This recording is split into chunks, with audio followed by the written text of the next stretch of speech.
전도서 3장은 범사에 기한이 있고 천하만사가 다 때가 있다 이렇게 이야기하면서 28가지 세상의 모든 때에 대해서 이야기를 합니다. 그리고 이렇게 결론을 내립니다. 이 모든 때가 아름답다. 사실 우리는 좋아 보이는 때만 누리고 싶어 합니다. 태어나고 심고 치료하고 세우고 웃고 춤추고 찾고 지키고 사랑하고 평화로운 때만 누리고 싶어하는 경향이 있습니다. 그러나 성경은요, 그때만 아름답다라고 말하지 않습니다. 슬퍼할 때, 치료할 때, 잃어버릴 때도 아름답다 이렇게 말씀하고 있습니다. 외국 속담에 이런 말이 있습니다. 사시사철 햇빛만 비치면 그곳은 사막이 된다. 우리는 인생 가운데에 햇빛만 비춰지기를 원하지만 그렇게 되면 물이 없는 사막이 되고 만다는 것이죠. 계곡과 흐르는 물도 없고 봄, 여름, 가을, 겨울도 없고 바위나 꽃이나 새들도 있을 수 없습니다. 그래서 하나님은 우리 인생 가운데에 사막이 되지 않도록 하기 위해서 이 햇빛 뒤에 구름을 만드셨고요, 생명 뒤에 죽음을 만드셨어요. 그래서 하루하루 소중히 살도록 그렇게 하셨습니다. 그리스 신화를 보면 신들이 인간에게 가장 부러워하는 것이 바로 죽음이라고 합니다. 사람은 늙고 언젠가는 죽어가기 때문에 하루하루 소중하게 살아가는 그 치열함을 신들이 부러워한다라고 말하고 있죠. 하나님은요, 찾음 뒤에 이름을 두셔서 내게 주어진 것에 감사하게 하셨고, 이름 뒤에는 참 주인이 누구이신지 묵상하게 하셨다는 것입니다. 여러분, 우리 주변을 한번 살펴보십시오. 많이 가져도 가난한 사람이 있고요, 가진 것이 없어도 부유한 사람이 있습니다. 가지고도 더 가지려고 하는 사람이 있고, 없는데도 나누어 주려고 하는 사람이 있습니다. 살아있어도 죽은 듯 살아가는 사람이 있고, 죽어가면서도 눈부시게 빛나는 생명을 가진 그런 사람이 있습니다.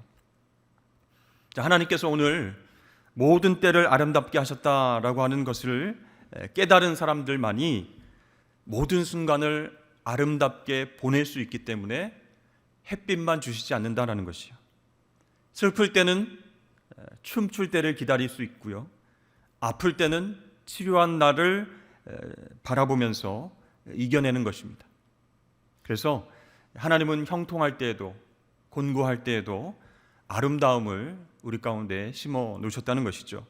전도서 7장 14절 말씀에 보니까 형통한 날에는 기뻐하고 곤고한 날에는 되돌아보아라. 이 두 가지를 하나님이 병행하게 하사 사람이 그의 장래의 일을 능히 헤아려 알지 못하게 하셨느니라. 그러니까 여러분, 형통한 날이 오면 어떻게 됩니까? 기뻐하면서 우리가 위로 자라납니다. 곤고한 날이 오면 어떻게 됩니까? 자기의 삶을 되돌아보면서 속으로 자라나게 되는 것이죠. 그래서 하나님은요, 형통한 날과 곤고한 날을 병행해서 번갈아서 우리에게 허락하신다라는 것이에요. 자, 하나님께서 만드신 그때 기한을 우리는 알 수가 없습니다. 내가 몇 살까지 사는지도 모르고 언제 성공하고 언제 고침을 받고 언제 해결될지 모르면서 살아갑니다. 생각보다 우리의 삶이 짧을 수도 있고요, 슬픔이 생각보다 길어질 수도 있고, 내 손에 쥐고 있던 것이 오래 갈 수도 있고 바로바로 없어질 수도 있습니다. 기쁨의 춤이 길어질 때도 있지만 눈물이 길어질 때도 있다는 것입니다. 그 기간이 얼마가 될지 우리는 아무도 모릅니다. 왜 그렇게 하나님께서 그 정한 기한을 모르게 하셨을까요? 하나님께서 두 가지를 함께 주십니다. 사람이 그 장래의 일을 능히 헤아려 알지 못하게 하신다는 거예요. 이유는 딱 한 가지입니다. 매일매일 하나님을 의지하고 신뢰하며 살도록 하나님 그렇게 허락하신 것이죠. 전도서 3장 11절 말씀에 그러나 하나님이 하시는 일의 시종을 사람으로 측량할 수 없게 하셨도다. 그러니까 사람의 시종을 우리가 알지 못하니까 시종을 아시는 하나님을 평생 의지하면서 살게 하기 위해서 그렇게 만드셨다는 거예요. 병이 언제 치료될지 모르니까 그것을 아시는 하나님께 맡기고 기도하며 의뢰하며 살아가는 것입니다. 우리가 한치 앞에 장래일을 알지 못하니까 그것을 아시는 하나님께 내 인생을 맡기는 것이에요. 그래서 하나님은 우리 인생의 시작과 끝, 그 과정조차도 우리가 알 수 없게 만드셨던 것입니다. 그럼 우리는 어떻게 해야 될까요? 하나님께 맡기면 그 길을 하나님께서 인도해 주시겠다 이렇게 약속하셨어요. 시편 37편 말씀에 보면 내 길을 여호와께 맡기라, 그를 의지하면 그가 이루신다 약속하셨습니다. 그러니까 여러분, 내가 모르는 것을 하나님께서 아신다라고 하는 진리, 그 진리를 믿고 내 모든 것을 그분께, 하나님께 맡기시길 바랍니다. 하나님요, 우리에게 가장 아름다운 것을 주셨어요. 그것을 보는 눈이 열리기만 하면 됩니다. 여러분, 인생에 있어서 가장 좋은 날은 언제일까요? 오늘입니다. 금 가운데서 가장 비싼 금은 무엇일까요? 지금입니다. 가장 좋은 사람은 지금 나와 함께 있는 사람입니다. 가장 감사한 것은요, 언젠가 주어질 그것이 아니라 지금 내 손에 있는 그것이 가장 감사한 것이에요. 여러분, 그것을 보는 눈이 열려야 하나님을 의지하며 살아갈 수 있다는 것이에요. 사랑하는 성도 여러분, 모든 것을 다 아시는 하나님께 여러분의 인생을 맡기시길 주의 이름 축복합니다. 12절 말씀해 보니까 사람들이 사는 동안에 기뻐하며 선을 행하는 것보다 더 나은 것이 없는 줄을 내가 알았다. 여기서 사는 동안에 라는 말을 한번 주목해 보십시오. 그 언젠가가 아니고 지금 사는 동안에 누리는 기쁨입니다. 그러니까 일상생활 가운데서 선을 행하며 사는 것이 기쁨이다 이렇게 말씀하고 있죠. 우리는 인생을 살아갈 때 위대한 일을 목표로 삼을 때가 종종 있습니다. 언젠가는 내가 제대로 멋진 일을 할 거야, 제대로 성공할 거야 생각하면서 오늘을, 지금을 그냥 넘기고 살아갈 때가 많이 있습니다. 그러나 오늘 전도자는 우리에게 이렇게 얘기합니다.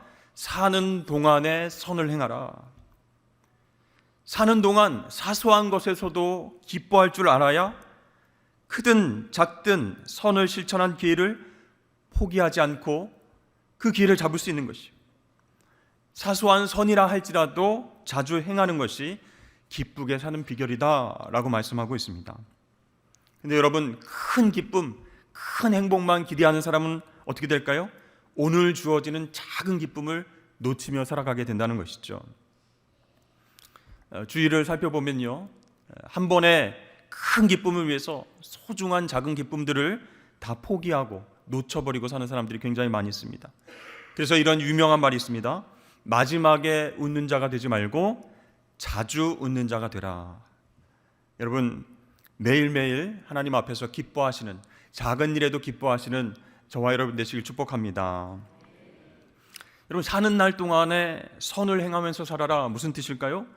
여러분, 성경에서 말하는 선이라고 하는 단어는요, 히브리어로 토브라고 합니다. 이 단어는 착한 일, 선한 일 그런 뜻이 아니라 관계가 좋은 상태, 그것을 말하는 단어예요. 하나님께서 아담과 하와를 만드시고 인간과 하나님 사이에 죄가 들어오지 않은 가장 완벽한 상태에 있었을 때 하나님께서 뭐라고 말씀하셨어요? 보시기에 심히 좋았더라. 이때 사용된 단어가 토브예요. 그리고 시편 말씀에 보면 보라, 형제가 연합하여 동거함이 어찌 그리 선하고 아름다운고, 그 구절에서 선하고 아름답다 했을 때 그 선함은 형제들끼리 잘 지내는 관계를 뜻하는 토브가 쓰였습니다.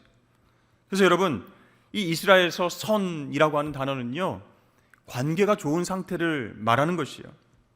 자, 일반적인 선이라고 하면 어떤 뜻이겠습니까? 그럼 사람들과의 좋은 관계고요. 가장 크고 위대한 선은 무엇일까요? 하나님과의 좋은 관계를 이야기하는 것이죠. 다시 말해서 다른 사람들과 하나님 관계를 회복시켜주는 일, 이것이 내가 할 수 있는 가장 위대한 선이다라는 것이에요. 그렇다면 전도라고 하는 것이 바로 우리가 실천할 수 있는 가장 위대한 선이다라는 것이에요. 다른 사람과 하나님과의 관계를 회복시켜주니까 우리가 복음을 가지고 예수를 증거하는 일, 그 일이 가장 위대한 선이다라고 말할 수 있습니다. 살아가는 동안 매일매일 우리가 행해야 할 일, 최고의 가치 있는 일, 선한 일이 바로 다름 아닌 전도다라고 말씀하는 것이죠. 여러분, 하나님 모르는 사람이요, 하나님 만나게 되고요, 죄로 깨어진 관계가 회복되어지는 것, 이것보다 더 큰 선한 일이 있겠습니까? 사업이 잘 되는 것보다요 더 큰 선한 일이 있습니다. 만나는 사람과 하나님과의 관계를 회복시켜주는 일이에요. 공부에서 1등 하는 것도 선한 일이지만 자신이 속한 교실에서 믿지 않는 친구들에게 복음을 전하는 일, 그것이 가장 선한 일이 되는 것입니다. 병원에 누워서 병을 치료받는 일, 그것도 선한 일이지만 다른 환자에게 예수님을 소개해서 믿게 하는 것, 그것이 가장 큰 선이 된다라는 것이죠. 여러분, 오늘 말씀을 통해서 인생을 다 지내고 노인이 된 전도자의 고백을 계속 들어보십시오. 본인도 처음에는요, 하나님께서 자기에게 주신 것이 부족해 보여서 감사하지 못했는데 지나고 보니까, 이제 인생의 말기에 접어드니까 명령하시고 허락하시고 주신 것들 중에 부족한 것이 하나도 없었다, 이렇게 고백하고 있습니다.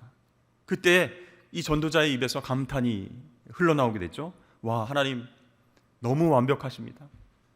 정말 퍼펙트하십니다. 이렇게 말하고 있습니다. 그래서 전도서 3장 14절 하반절에 하나님이 이같이 행하심은 사람들이 그의 앞에서 경외하게 하려 하심인 줄을 내가 알았도다, 이렇게 말씀하고 있습니다. 맞습니다. 여러분, 하나님은요, 우리의 인생 마지막으로 달려가면서 우리 입에 감탄과 경탄이 나오도록 만드실 것입니다. 그리고 궁극적으로는 하나님을 경외하게 하실 것입니다. 여러분, 하나님의 계획이 우리 안에서 한치의 오차도 없이 완벽하게 진행되고 있음을 믿으시길 바랍니다. 그러므로 우리도 이 전도자처럼 똑같이 고백할 수 있기를 바랍니다.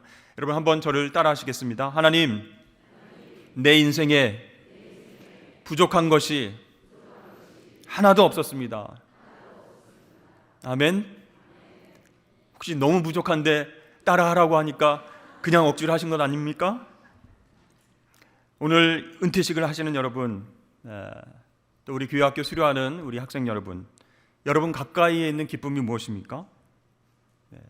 어떤 기쁨을 가지고 여러분 살아가시려고 합니까? 신앙에는 은퇴가 없다라는 말 들어보셨죠? 사는 날 동안 여러분 선을 행하십시오. 복음을 전하십시오. 하나님과 동행하면서 사는 그 기쁨을 세상 그 어떤 세력과 그렇게 뺏기지 마십시오. 매일매일 나를 향한 하나님의 계획을 신뢰하고 감사하면서 기쁘게 살아가시길 주의 이름 축복합니다. 그것이 바로 하나님 앞에서 지혜롭게 사는 방법이고 하나님께서 아름답게 쓰시는 도구로 살아가는 비결이 될 줄로 믿습니다.